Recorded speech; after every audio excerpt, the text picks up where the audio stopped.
I am Jeff Foxworthy, and welcome to Gamekeeper Podcast. If you want to learn more about farming for wildlife and habitat management, then, buddy, you are in the right place. Join the Gamekeeper crew direct from Mossy Oak Land Enhancement Studio as they discuss the latest wildlife and habitat management practices, news, and, of course, hunting. There's no telling what you'll learn, but I'm going to tell you, I bet it's interesting. Enjoy. We're live in 3, 2, 1. Okay, everybody, this is going to be a fun one. Yeah, I love talking about big deer stories. So it's turned out we've had, you called it 200-inch Tuesday. That's a great way to look at this. I mean, that doesn't happen much. Never happens around here. Do you think you'll ever kill a 200-inch deer? No, I haven't. There's no way I will. I mean, statistically, none of us will. Yeah. And I like to shoot. I'm not real patient. You know, I like to shoot deer. I like to eat deer. I just don't think I'm going to be the guy that kills the You're 200. option A, the first thing that walks out. Yeah. Well, you know, I'm bucks. I mean, I shoot a lot of, we shoot a lot of does. But, and I'm, of course, I'd want my kid to kill it anyways. But, I mean, if I did see a 200-inch deer and Hayden was out of town, I would definitely take a crack at it. Yeah, I live vicariously through a lot of people that kill big trophy deer. But I don't kill big trophy deer. I'm the quantity guy, not the quality guy.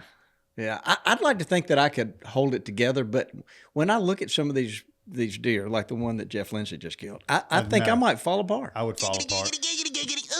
That's exactly right.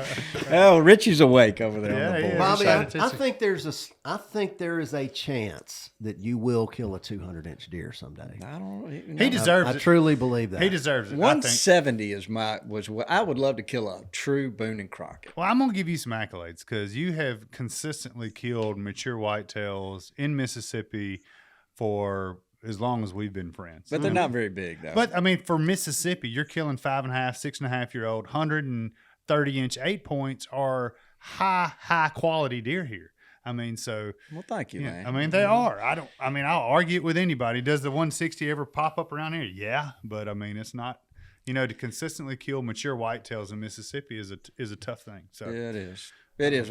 Well, so that just makes the conversation we're going to have today even more appropriate. So, but before we get started, I'm going to go ahead and introduce. We've got Jeff Lindsay. The Jeff Lindsay in the house. I mean, Long time he friend. really doesn't need an introduction. No. He's all over the internet. He is literally all over the internet. And good and a bad thing. He's such a fun guy. He's, I Him tell and you, his dad, the tag team combo, it's really cool. it really is fun to watch them. Yeah, it and is. they've involved their families, their kids. 100%. Mr. David is as good at taking his kids and grandkids as anybody you'll ever meet. No doubt about and it. And he genuinely wants everybody to have a good time. Big inspiration for everybody out there. So I love how you guys have made hunting like a ministry. That's right. And you guys work hard at it. You have fun with it. There's a Bible verse every Sunday. Mm-hmm. You guys, y'all are really special. Bobby's being all serious, but I don't understand how you're not 300 pounds from all the food y'all eat. Yeah. And do you work out every day or something? I don't. I don't work out near as enough as my chiropractor tells me I should. And, it's the snacks kind of just, I do take snacks. We love sweets. My dad loves sweets, but the whole snacks for racks thing just evolved, and I just kind of wore it and went with it. But I don't eat near the little Debbie's that people think I do. You never should have said that, Jeff. Well, that was Ruined your one of the image. questions I was Blew your going to cover. ask was what's your budget every year on Little Debbie's? But Little Debbie has it's called a cherry cordial, and I just saw one this weekend. It is the best thing I've put in my mouth in a long time. I don't know how long have they had them? pretty serious, Richie. I honestly, I started eating them last year. I had a couple. I found some in Illinois. My buddy's like, "Oh yeah, these things have been around forever," and I'm like, I don't know how to describe it, but it's like the freshest snack they make. I'm not saying it's got less preservatives, but it's the freshest. It's soft, cake is what it is. Cherry cordial. Yes, if you can imagine a moon pie that's soft. Yes. And that cherry flavor, it's unbelievable. I ate a box the other night. I bought a box and came home with them before I knew what was You ate going the whole on. box? I ate the whole box. Ate the whole box. They're Yeah. Check your incredible. A1C one. It's not as big as a moon pie, though. That's a lot of red number 40, Bobby. What about a It Christmas is. tree? He won't be. He Oh, won't be everybody eating those says next year. He'll Christmas be eating tree's them pretty just good. black and white. Yeah. Well, so that was a question I had. What is your annual budget for Little Debbie's? But I guess we learned that. So. Well, luckily, people send us a lot of snacks, thankfully. Well, so before we get started, guys, we always talk about blood on the biologic. I've got one that I thought was really cool. But you remember our friend Gary LaVox, Lanny? Yeah. He's got a daughter named Brooklyn. She killed a big old management deer up in on their place in Tennessee. It was a really cool looking deer. Okay. So that's the one I've got. Dudley, what you got? Well, I surfed the Facebook and went through the Mississippi Whitetails page. This gentleman named Brad Wesley, he's got full bottomland on, killed a big old mature 8-point with his bow. But what was most impressive to me was he had a pair of Cajun Reeboks on. Oh, nice. Big old white boots. So, shrimp and boots. Yeah. So that's a feat in itself, killing a deer with white boots on. It was probably looking at his feet, trying to figure out what they were. Maybe got so. him. Well, Yeah. congrats to you, Brad. That's awesome. Local guy again. You hear us talk about Brandon McGarity a lot, but his son Myers knocked down his first buck this week. So yeah, proud for him. Nice little 7-point, looking good. So we're proud for Myers and Brandon and the whole McGarity clan. Although he said his middle brother is not too happy right now. I think he's behind. Yeah. They're a bunch of killers. No, they are. No doubt about it. Yeah.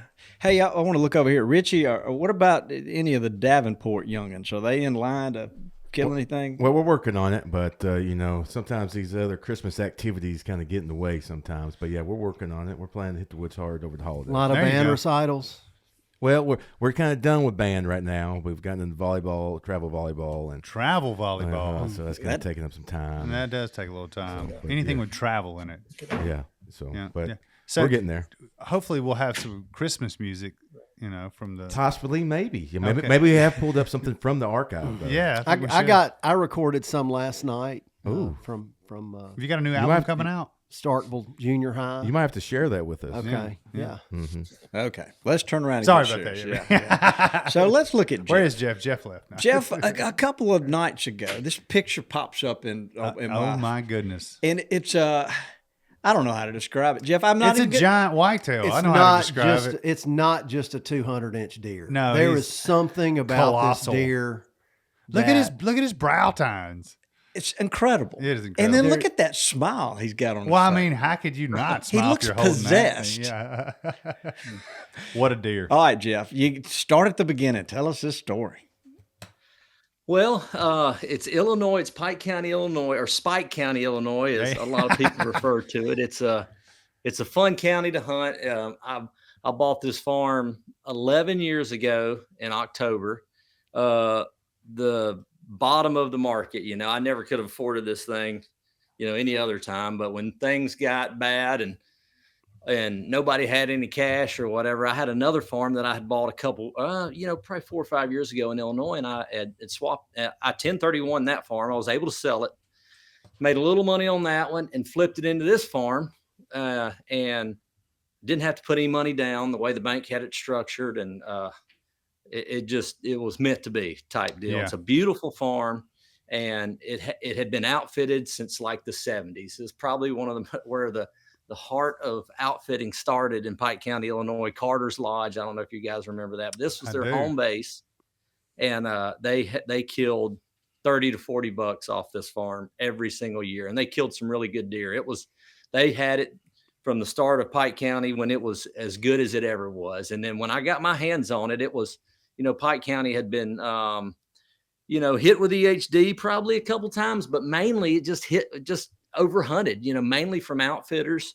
And Pike County is the home of outfitters. At least it was at the time, the early 2000s, and everybody wanted to go to Pike County to hunt. And when I got this farm, there was one buck on it that I would have considered a shooter, that I would have shot, that I knew about.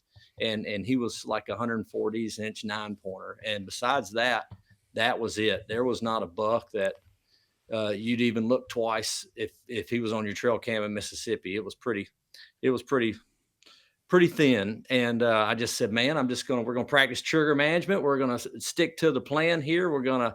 It's a beautiful farm. I'm in love with it. And we're just going to pour the food to them and just try to kill a lot of these Pike County 8-pointers over the next few years. And we've done it. And it has not turned around overnight. I mean, it was, a lot of people say, well, you guys do this, you did that, and you work hard on it. And yeah, we have, but the main thing we've done is what we haven't done, just trigger management, just trying to let these deer grow over there. But these deer in Pike County, Illinois, they had on my farm. I don't know about everywhere else. It's in bluff country. And it's that type of area where you can get a buck that's a 3-year-old or a 10-year-old, and it is hard to tell how old they are. They just they're muscled up. They run down, anywhere time past November 15th. So it's a little bit of a challenge trying to age these deer, but you can usually, based off mass, something like that. We try to do our best, but and it's tough to really get your true history with them because it's not like Iowa. You don't.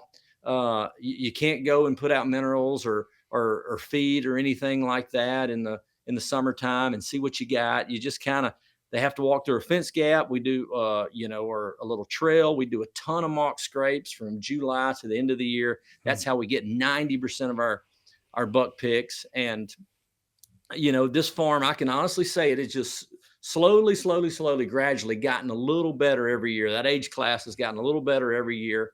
And, I kind of try to compare it to Iowa and the fact that I want to get those deer to 7 or 8 years old. And that is extremely hard to do in Iowa. And that's with a lot of neighbors on the same page. But over here, it's been even tougher, So this buck, I first seen him 2 years ago that I knew about him. I may have had some pictures of him before, but I think he would have been on my radar.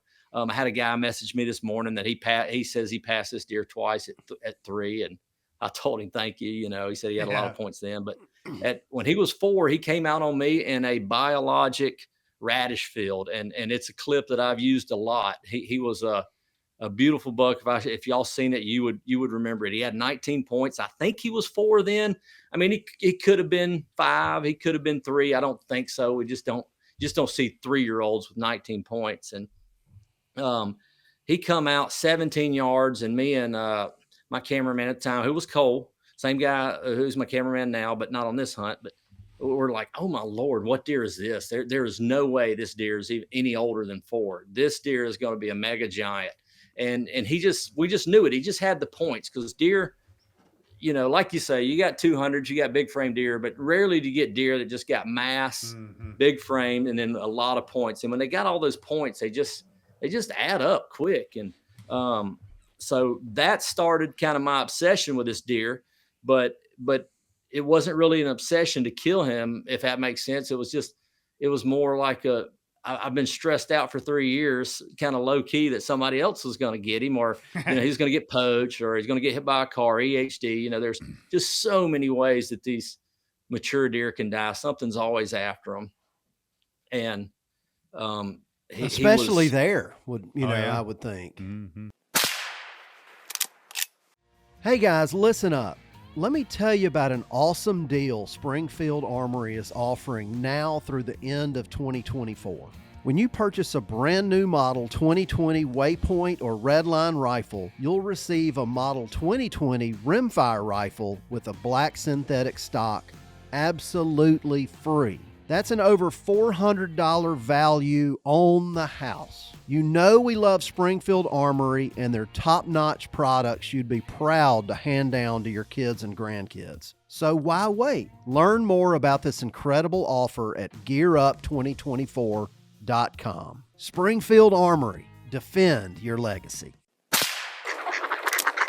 See these people?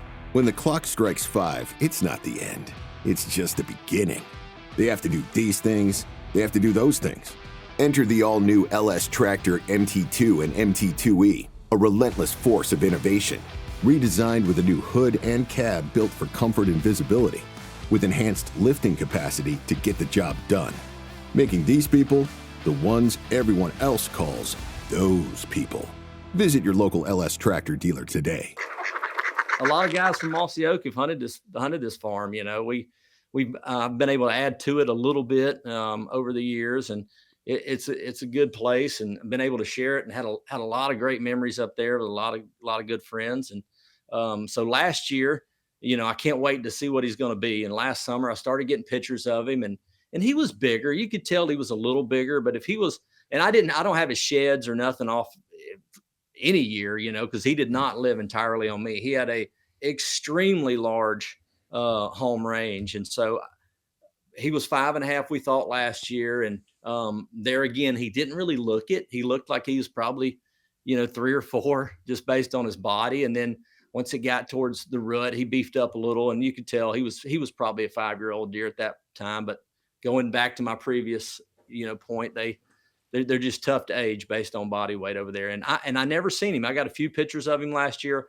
I just assumed that a neighbor was going to kill him or something. And I didn't hunt him last year. We didn't hunt him. Me and my dad kind of had a little gentleman's agreement, although this would be the biggest deer we've ever shot over here, we're not going to shoot him. If a neighbor gets him, it is what it is. We're giving this deer the benefit of the doubt because, yes, I mean, 180s are awesome, but 200s are, life changing awesome. things. 200's better than bar 180. you set, And so my dad seen him one time last year. He was hunting a clover field and where we leave a little bit of beans, and he's seen him just kind of cruising with another buck late October, and that was it. That was our only time we had any experience or any connections with him last year, encounters. And I kept getting pictures of him, and then I knew he made it through season.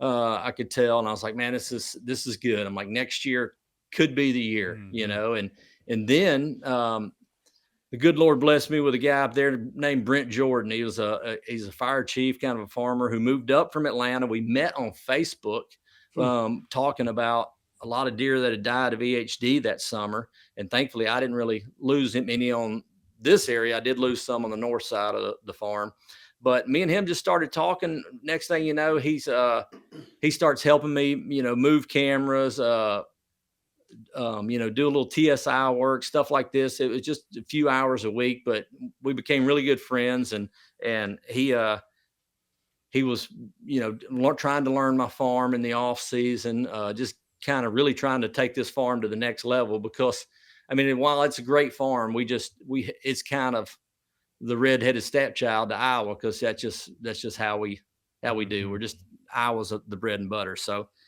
Brent got involved, and then shortly after he gets involved, he lived right there. We found a dead buck in a bottom field right off the edge of the road that'd been poached.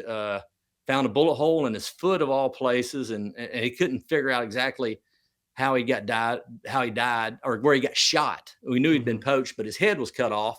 And 100% this deer's core area. I had pictures of deer in that field. I said it's this deer. It was one other. It could have been one other deer we had that we called off limits. It was 7.5.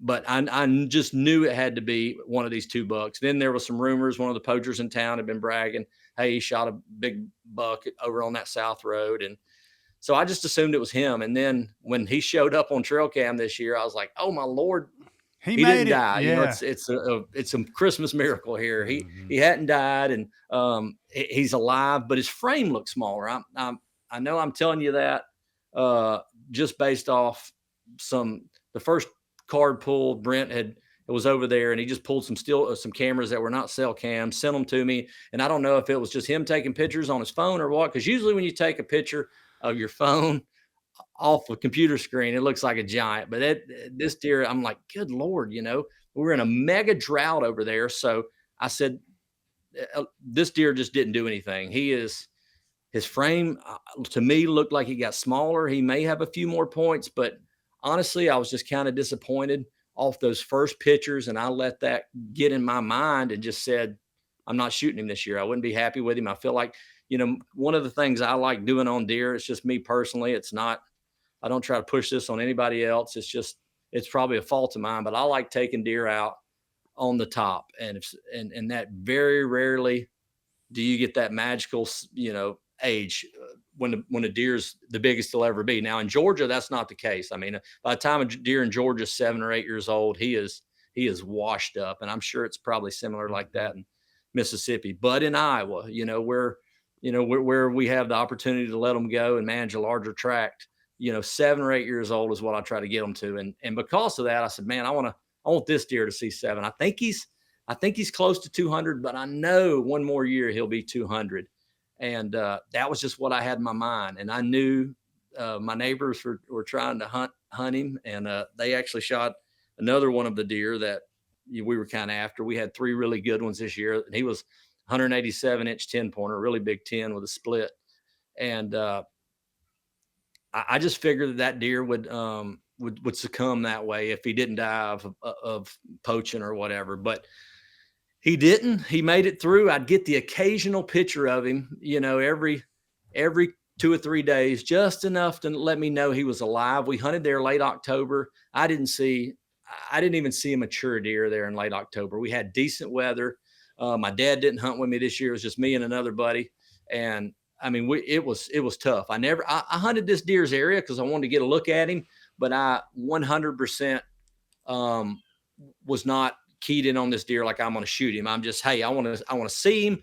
Is he broke up? I want to see if what these trail cam photos are telling me, is that right? Whatever. And I'd get, like I said, I'd get the occasional picture. I'm like, golly, this deer's got a lot of points, but I never would get one front on. It was just him walking by, and huge home range, pretty much all over the west side of my farm. If I had a camera over there, this deer was on it at some point this fall during the rut. And over there, sometimes I just feel like those 3 or 4 year olds, in the rut from October 25th to November 25th, they're just going to stand up and walk until somebody shoots them. They're just going to move in daylight till somebody pulls the trigger on them or something.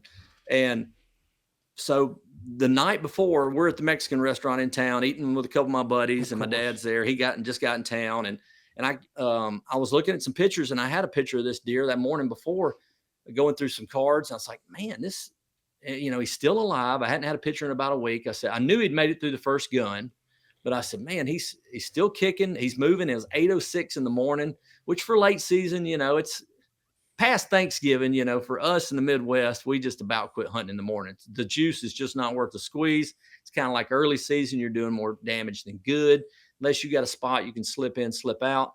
But it was a 4-day gun season. The weather was extremely cold.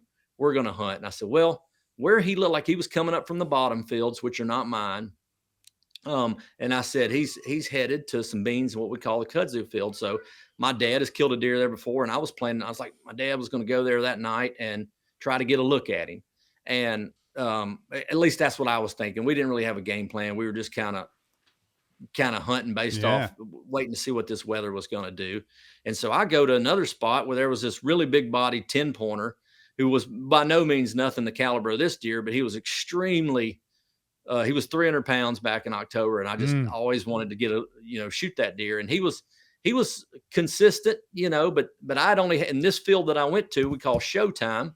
I had one picture of this buck right here that I called East Wing all year. And he was just coming through a scrape there. And I had 2 pictures of him, within the span of just a few seconds. And that was the only time. So I went there knowing that, maybe he was in the area. It wasn't that far from where I got his picture the night before or the morning before, maybe 500 yards or so, but never did I think I was going to see him or he'd come out. I just kind of told my dad, I said, let's just see if he's broke up when we see him. I can't tell much, but when I had that picture the morning before, that was my first really front on picture. I'm like, good Lord, Dad, look at this. This dude's 20 inches wide and his tines laid out like anytime those tines kind of lay to the side, they look 2 or 3 inches wider. And I said, man, this deer's pretty good. I'm like, man, what kind of idiot am I to even consider that we should even pass this deer, because we haven't killed a deer this big off this farm. Heck, we've hardly ever, seen deer or had a chance to hunt deer like this, even in Iowa. So, and I'm kind of skipping around on my story, but my wife had told me before I left, I will admit 100% I duck hunted the week of Thanksgiving, and I'm just kind of over deer hunting. We are our own worst enemy. We go so hard in November. We don't do all day sits, but we do the next closest thing, and we're hunting as hard as we can, just mentally, just takes it out of you. And there is nobody to blame. And I'm not looking for sympathy. There's nobody to blame but ourselves. We do that to ourselves. And, but it's fun. We live for the rut. It's getting those Iowa hardwoods and have bucks just running back and forth. It's fun. And I shot my deer on the 14th. And then I kind of checked out, hunted a little bit in Georgia. And I was like, man, I just kind of wish I was going duck hunting. Going back deer hunting to me, I don't know. This is one of those years that I just been traveling a lot. I was like, I ain't really looking forward to it, but you know what I'm going to do? I'm going to go up there and I'm going to shoot the first mature deer I see. We got a fair amount of mature deer on this farm, and anywhere from, 125 to 200. And so, my wife's like, don't you pass that big deer. She said, you'd be, that would not be smart. You'd never be happy with yourself. And so, we just kind of joked about it, and off I went. And do you take a lot of deer hunting advice from your wife, or? I do. She keeps me level headed. She's smart on the mental side of it, for sure. She keeps me going. I got a great wife, very supportive wife. I mean, I feel bad for a lot of people that have wives that try to discourage them, but my wife has always been an encourager. But yeah, let's hit the horns. No doubt. That is Ashley. She deserves a pat on the back. So I'm up there, and it's cold. It's -1 wind chill. -1, -2. It was cold. I mean, as cold as weather as you would ever hunt in. Maybe you get one cold front every 5 years in Iowa where you get a wind chill -10, 20, but this was cold. I mean, it was tough. The wind was blowing hard. It was like we never considered sleeping in or nothing like that, even though it's late season. I said, they're going to move. They're just going to move. They have to. It may not be at daylight, but at some point this morning, they're going to move. And so we're sitting there, and I go to the left, my dad goes to the right. We went to the 2 best stands on the farm, the best box stands that had just been proven over time. And I'm not scared to admit I was in a box stand, and this company had sent me this not a little buddy, but it was a heat hog, I think it was. And I said, I'm taking that thing. I got no shame. And we're going to roll that thing. We're going to be warm. And Heck, Bobby does that when it's 60 degrees outside. No shame needed. No, you got to be comfy. You got to enjoy it.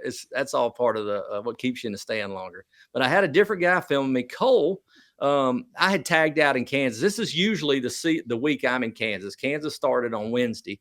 And so I'm usually the day before Illinois Gun. I'm usually out there in Kansas, but as fate would have it, me and my son had tagged out in the same field in Kansas back in September. We went out there for 3 days, and we both shot mature deer there. But Cole had a tag for Lake Muzz, and he's like, well, if he didn't figure we'd be back. I said, Cole, you just plan on going out there and hunt. He doesn't get to hunt as much, chasing my tail around all year. I said, you plan on going out there to hunt. His brother Kyle, who Bobby knows well, was coming to film him. And I got another dude from Florida, that Clayton Stone, to come up there and film me. And it was our first morning ever together. And so we're seeing deer, they're popping out. And I was like, man, this is pretty good morning, And then about 9 o'clock, it was kind of something I've never really experienced. It was like 3 p.m. in the afternoon in the late season. Mr. Bobby's seen that 3 p.m. rush in Iowa. And then it's like just all the deer stand up and like, we're going to the food. And then they just start coming from every direction, but it was mainly bucks. We didn't see a whole lot of does that morning. I think we seen 20 deer, and 13 or 14 of them were bucks. And, 2-year-olds coming out, 3-year-olds, and a couple of 3-year-olds. Like, man, this is pretty good. And it just kept going on. And about 9:30, and I think it was 9:40, 9:45. We had, 6 or 8, 10 bucks in the field or so. And I look up, and I got my window shut on my left side, and we had the GoPro roll, and I just kept giving little updates and all that, because it was really a lot of fun. It was a very enjoyable hunt when you see a deer like this. And I'm like, dude, there's the 200. I couldn't even get it out of my mouth. I'm like, he's right here. And I'm like, he's big. He's real big, and he just walks right in, and walks right to the top center of the field, 75, 80 yards. I don't know. Or 70 yards. He may have been closer than that. And he's run down bad. I can tell he's run down. And because he's run down, his rack probably looks even bigger. And I tell Clayton there, I was like, yeah, my wife said I'd be dumb to pass this deer. And he's like, yeah, you think? So we're kind of pumping myself up, but I'm not nervous. I don't even have the window open yet. Both the windows on that side are shut because we got a north wind that's 25 miles an hour, and it's like a thermostat. Every time I raise that thing up and down, it'd get about 30 degrees colder. And so I just casually, we got a little 6-pointer looking at us. I'm like, I'm just going to raise this window. And, if the deer runs off, he runs off. It's kind of how I live my life. Things meant to be. They just kind of happen. And everything happens for a reason. And So when I'm watching this deer come out, I see he's got a swole up jaw. It looks like he's impacted on his left side. And I'm like, you know, I've seen this movie before. Yep. Impacted, this deer's run down. This deer may not make it through the winter, you know. And I'm not looking for an excuse to shoot him. I don't do that. But I'm like, I mean, come on. This deer is here for a reason. I said, when he puts his head up, I said, I'm going to kill him. And so I shoot him and go over there. And, you know, well, I called my dad, FaceTime my dad like we always do. And I said, I'll wait on you to get him. He didn't, that muzzleloader I shot him with, Mr. Bobby knows that gun all too well. They can't handle that.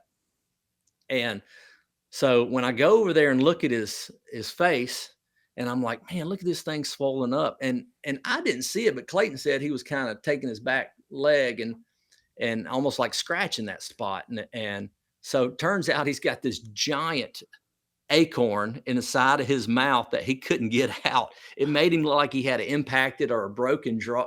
And when I opened it up, it slipped and fell down his throat. I mean, it looked like an overcup acorn, just a giant one. Yeah. I mean, it was huge. So it was obviously stuck and he was taking that foot trying to get out. But I was like, man, I just kind of laughed. I was like, good Lord, put that thing so I'd shoot this deer. Because had he not looked so run down, I might have said, all right, boys, one more year. Who knows? But nonetheless, I told Clayton, you know, and I told my dad too, I said, I'm glad that I wasn't really after this deer. Because if I was after that deer, 100% I would have not been in that stand. I would have been hunting different stands, and it was a 4-day gun season. I'm sure I wouldn't have killed the deer. I would have been one step behind him, you know, typical chasing the deer, chasing where they're showing up on cameras.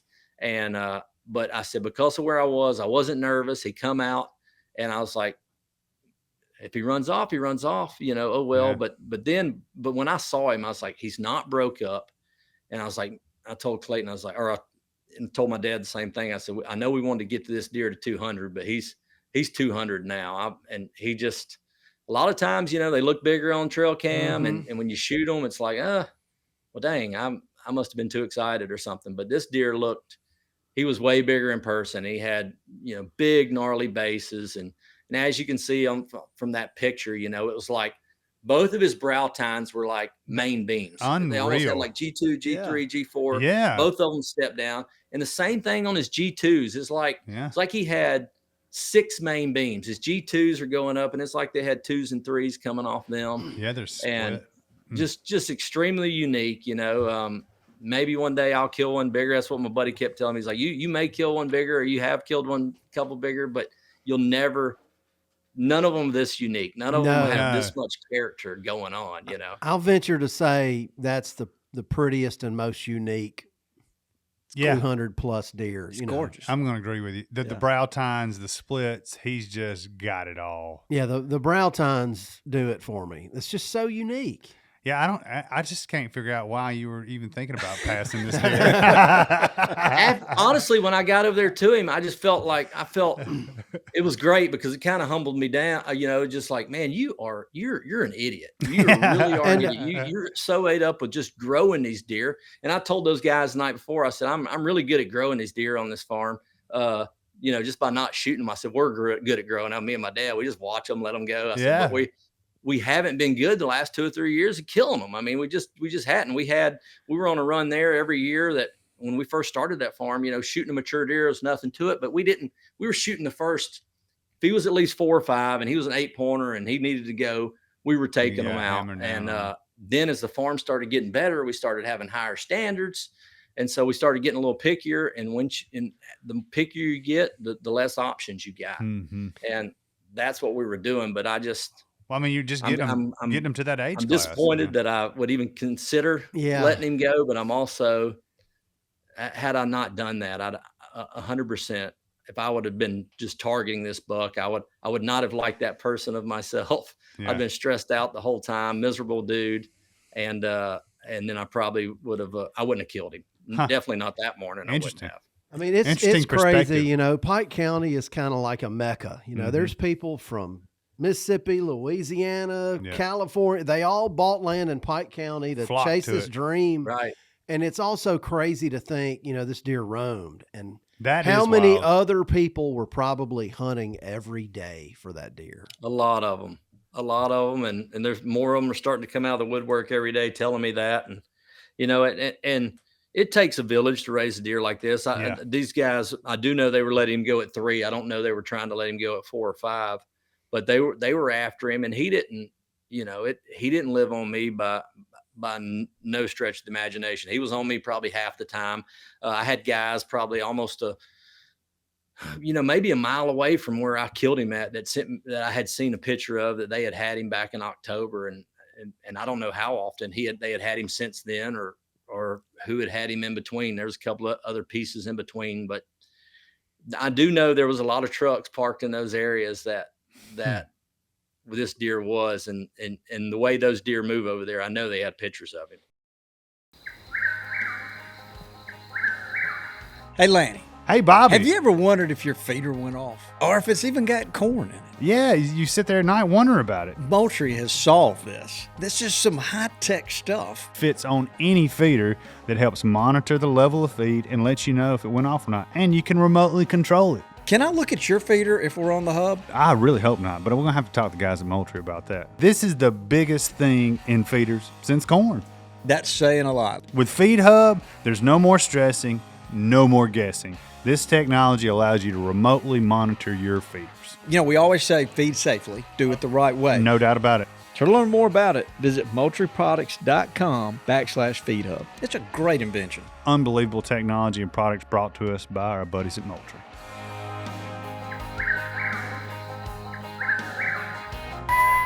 Nosler is known for their bullets, and now they're making suppressors. Nosler suppressors are made for hunting. Adding a Nosler suppressor to your rifle will make you a quieter, more accurate, and more effective hunter. Protect your hearing and disturb less game with a Nosler suppressor. The time to hunt quiet is now. Learn more at nosler.com. So, Jeff, how many times in your hunting career have you walked up on a deer and he was bigger than you thought he was? I try to be conservative on these deer. I try not to get it blown out of proportion for a multitude of reasons, but not very much. Usually that just doesn't happen much. Usually you're like, the old joke, your 160s or 130s when the velvet comes off. It's kind of the same when you shoot them. But this one he did. I just didn't know he was this massive. Man, I didn't, and the cameras usually fool me, like you say, the other way around, and this was not the case. I just keep shaking my head. I didn't tell you, how long were his main beams? His main beams were 23 and a half and 24 and a quarter, I think. I was thinking 24. How many points can you hang a ring on? Oh, man. A bunch. Yeah. The Alabama points, he had about 30. He had about 4 or 5 points that were like 3/4 of an inch. And he had, and you can't see it, this picture is kind of a little different angle shooting up on him, but there was no way to show all the points that he had from any of the pictures. This was kind of the best one. That is one of the coolest deer photos I've ever seen. It's a great one. You got With the light, beans in the background, beans, that little touch of sunset on the right. And is that the moon? Yeah, had the moon in there too. Yeah, we didn't even know that till That's after awesome. we got done. I think he's got more points on his brow tines than any deer I've ever killed. Oh. Yeah, me too. He did. His brow tines would have scored a lot. Yeah, and he had inside tine that was broke. I don't know. I haven't went back and studied the photos because I didn't have that many photos of him. But he had a point on the top of his brow tine that was broke. It was probably 2 or 3 inches. An inside point, kind of a little fish hook. Mm-hmm. It looked like 2 or 3 inches. And he had 3 other spots along those brow tines where points had broken off. Now, I don't know if I don't think they were over an inch or anything like that. They were probably more of those 3/4 ones, but just based on those 5 or 6 points, he probably lost 8 or 10 inches. That would be my guess. There's no way I'll ever 100% know, but that was my guess. And for a deer with 26 scoreable points, and that was 204 inches to only lose maybe 8 inches by early mid-December that's pretty good. Yeah, what a warrior. What did he end up weighing?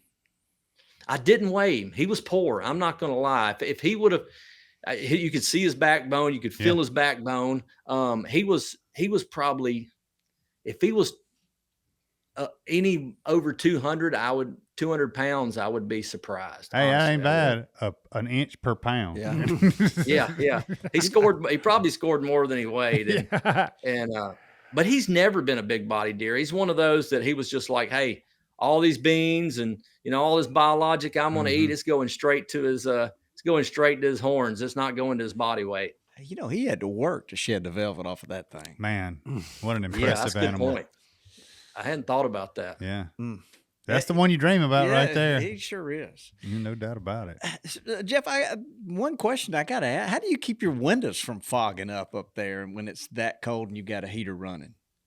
Well, I never, ever hunt with all my windows closed. I'll usually just kind of strategically based on the wind direction or which way the wind is blowing in to cool us off. I mean, when I run a heater, it's very limited. I'll cut it on for a little bit because it gives out this, heat wave for the camera. And it's just, so you sure can't do it when you're trying to film or a shooter comes in the field. But I always have one window open so the windows don't fog up. And also I don't have to smell all that, propane, carbon dioxide, whatever all them heaters are putting off.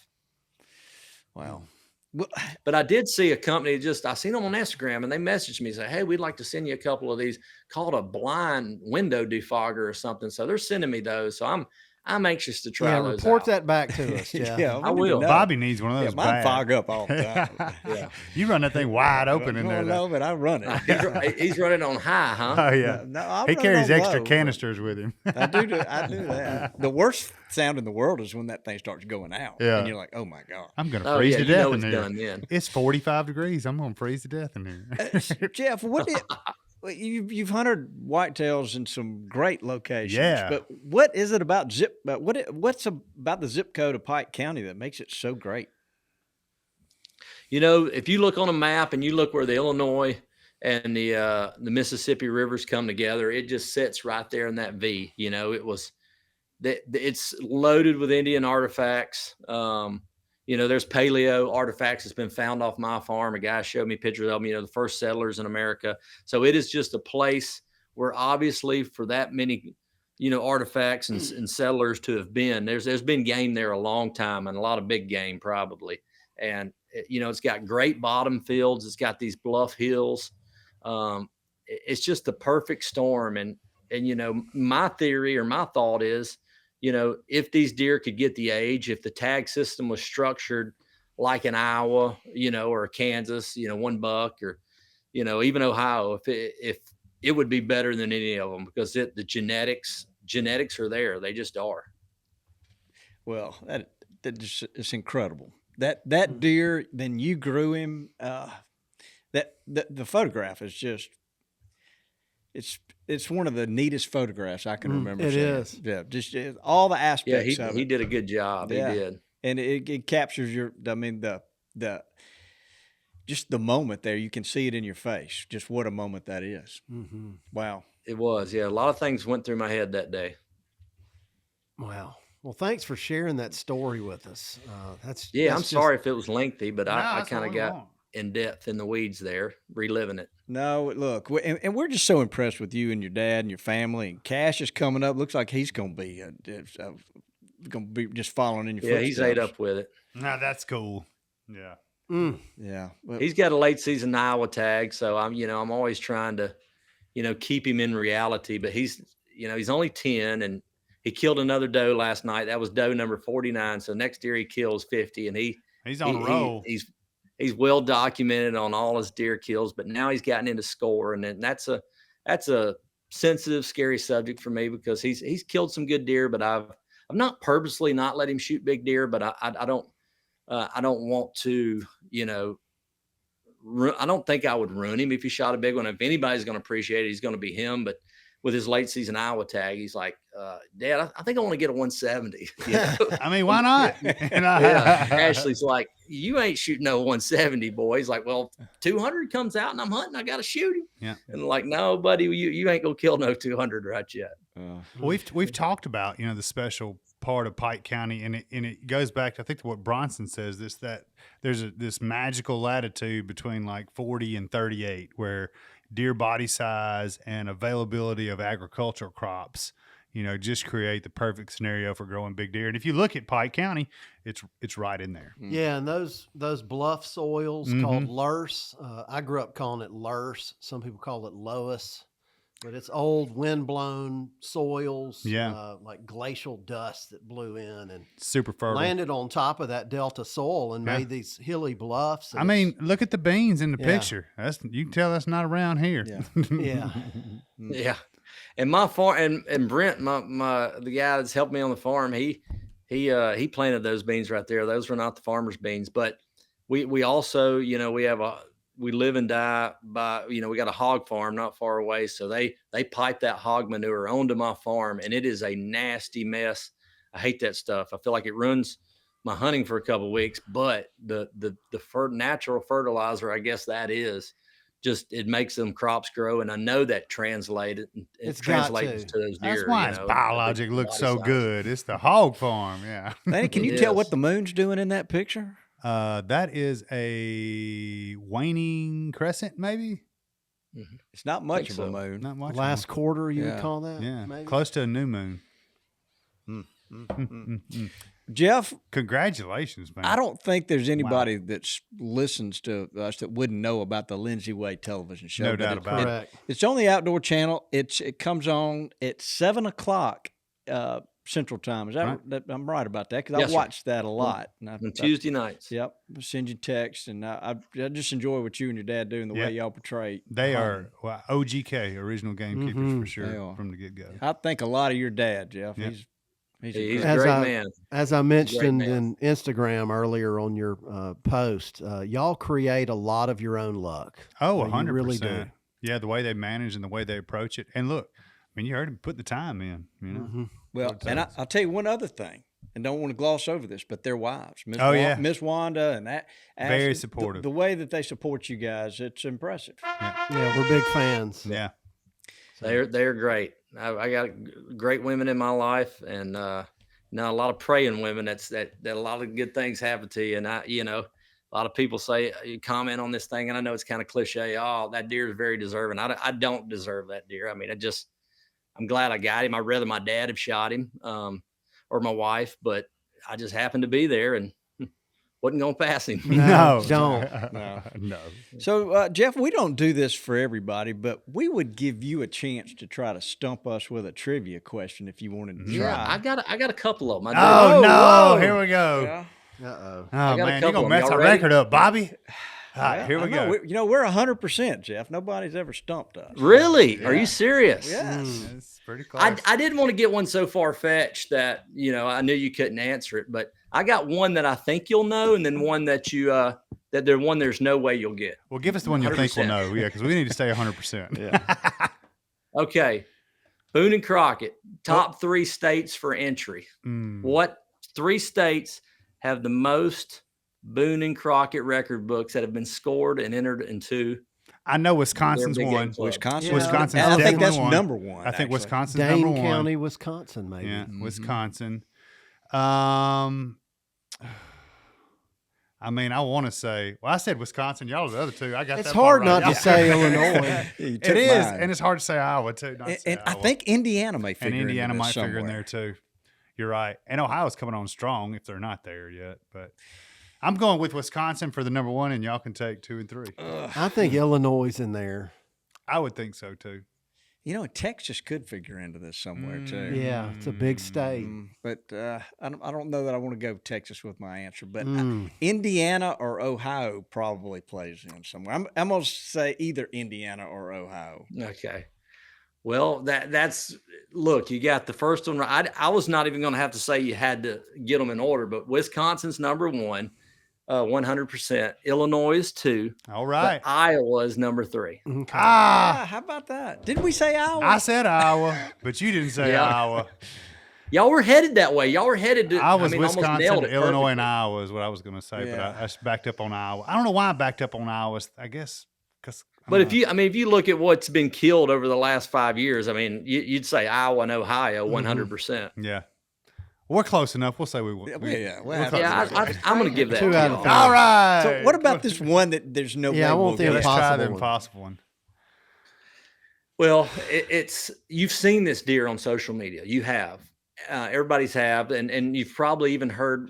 But what is the heaviest, biggest bodied recorded weight whitetail that has ever been recorded? The heaviest whitetail. I close. Really think I've seen this before. No, it's all but you. Are you in there anywhere, Bobby? I don't have an answer. Are you wanting the weight? Yeah, the weight. No score. Deer didn't I have really a big do rack. think it was over 400 pounds. I thought it was in and the I think it's 350s. like 412, somewhere in there. I think is you're my right. guess. There you go. I just picture some guy with a red and black checkered jacket, way up north. Yeah. But hair on my chest. Way up That's north kinda is standing exactly out right. in that area. Canadian. So you're going 412 pounds? Is that crazy? No, I mean, it's more than I thought it was going to I think be. you're there. Okay. What is it?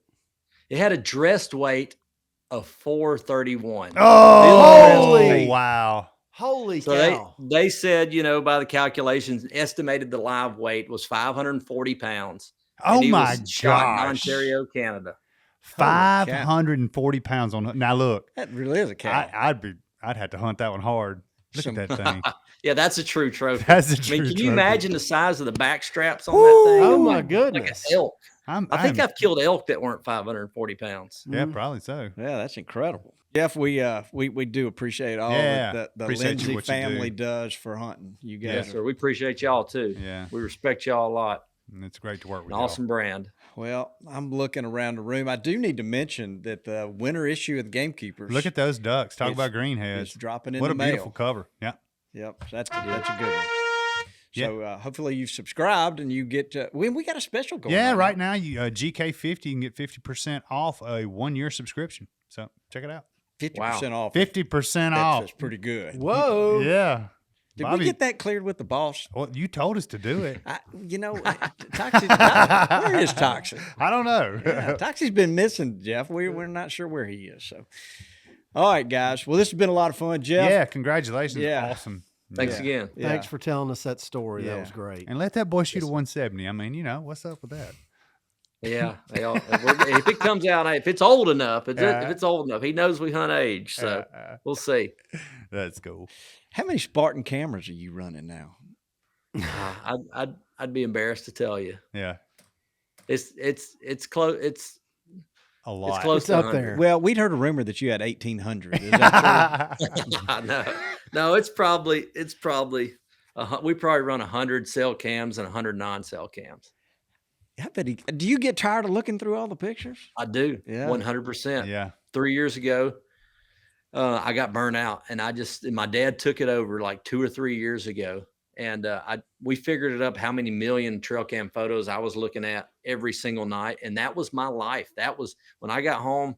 It was like it just really hit me hard. I'm like, I'm not spending time with my kids. I'm sitting here going through trail cam photos, and so I just told my dad I'm burnt out, and I checked out, and I still glance at the ones of the areas that I'm hunting and stuff like that, but I don't.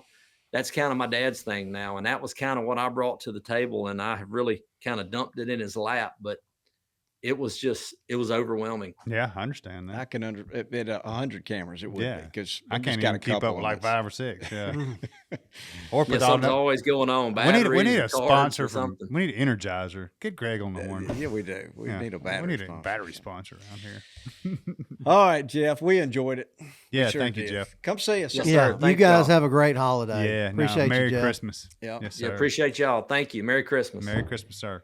Lanny, Yo, Bobby. 200-inch 200-inch cheesies. We got 2 of them on today. It's Yeah, pretty we do. amazing. I mean, one day you'll get there maybe. Should we If call Jeff another? will take you hunting, you might. Yeah. Again. All right. Well, I'm happy for them. Yeah, 100%. It's cool to see what they do. Yeah. And I will say this: if anybody deserves to kill one, he does because No he doubt works about hard it. at it. So. They put the time in. Why don't you say goodbye, Dudley? Goodbye, Dudley. Get us out of here, Richie. Oh, I love this. Good Christmas music.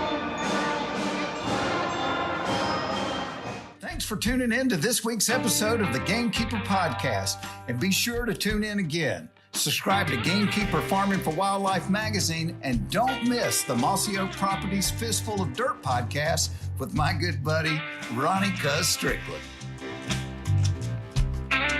Bye.